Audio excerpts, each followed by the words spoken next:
morning. As you probably know, every Sunday we set aside some time in our worship service for the children. We always invite Keiki of all ages, young and older, to share in the story and uh, feel so much more part of the fellowship. Uh, the worship service video for this week uh, is reflecting on our never-ending story, the stories in each of our lives that are continually growing, expanding, unfolding. As I worked on that service, I thought about this particular story that I wanted to share with the children and with the children of all ages. So let me just preface it by saying, children, a rabbi is a person like a minister uh, who is uh, the teacher, the spiritual guide to a community of people, much like our church. Um, in the Jewish faith, the gathering place is called a synagogue. For us, it's a church. And the rabbi uh, gives direction to the fellowship there. So this is a story about stories.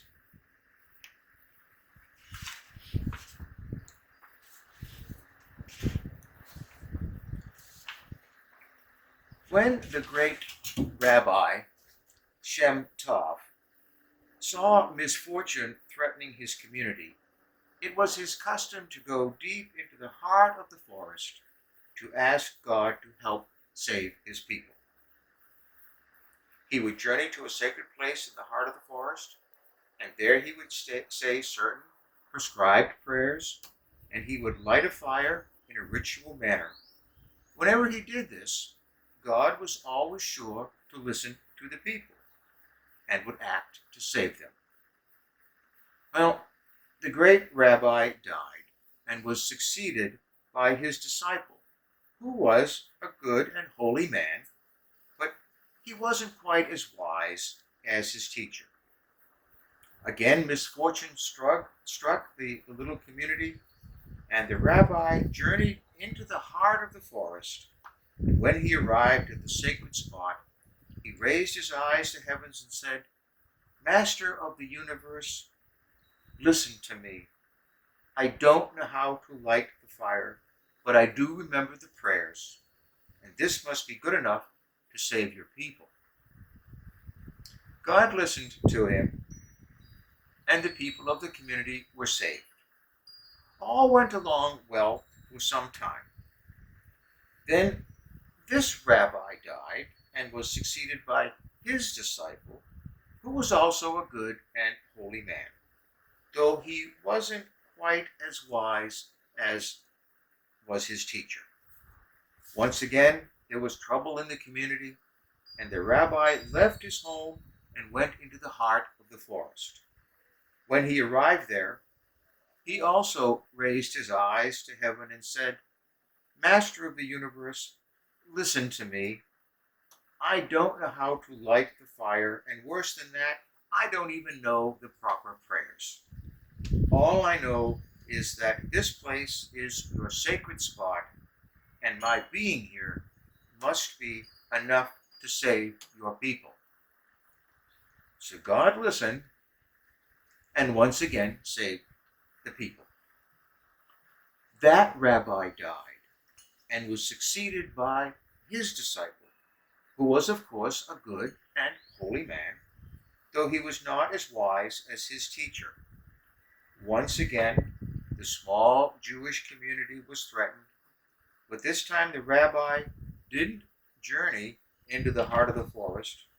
Instead, he remained in his study for a very long time, very quietly, his eyes cast down toward the floor. And then, with hesitancy, he raised his eyes towards the ceiling and said, "Master of the universe, I don't know how to light the fire, and you know that I don't even know the prescribed prayers, and worse than either of these things, I don't even know the place in the forest. So, what can I do? All I can do is sit here and tell you my story. And this must be enough to save your people. Well, this time, God saved the people once again, because this is the reason that God made human beings. God made human beings because of their stories. And that's the way the story goes.